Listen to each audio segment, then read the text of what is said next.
আসসালামু আলাইকুম প্রিয় শিক্ষার্থী ভাই বোনেরা, আজকে আমরা একটা নোটিশ দেখতে পাচ্ছি। সেটা হচ্ছে মাধ্যমিক ও উচ্চ মাধ্যমিক শিক্ষা বোর্ডের অধীনে আগামী 28/7/2024 থেকে নিয়ে 1/8/2024 তারিখ পর্যন্ত ঢাকা শিক্ষা বোর্ডের এইচএসসি পরীক্ষা স্থগিত প্রসঙ্গে এখানে অনিবার্যত কারণবশত এখানে তারা বলতেছে 28/7/2024 থেকে 1/8/2024 তারিখ পর্যন্ত ঢাকা শিক্ষা বোর্ডের পরীক্ষাসমূহ স্থগিত করা হলো।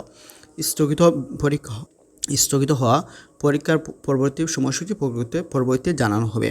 আগামী 4/8/2024 তারিখ হতে পূর্ব ঘোষিত সময়সূচি অনুযায়ী পরীক্ষা যথারীতি চলবে।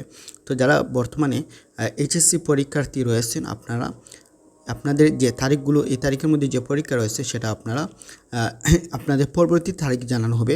তবে 4-8 তারিখ থেকে নিয়ে আপনার পূর্ববর্তী সময় অনুযায়ী পরীক্ষা হবে।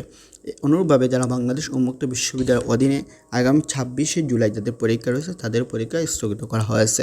এবং যারা 24-25 সালে এইচএসসি পরীক্ষার্থী যাদের ভর্তি কার্যক্রম সম্পন্ন হয়নি, তারা কিন্তু তাদের সময় বৃদ্ধি প্রসঙ্গেও একটা নোটিশ দিয়েছি। গত ভিডিওতে আপনারা সেগুলো দেখতে পারেন।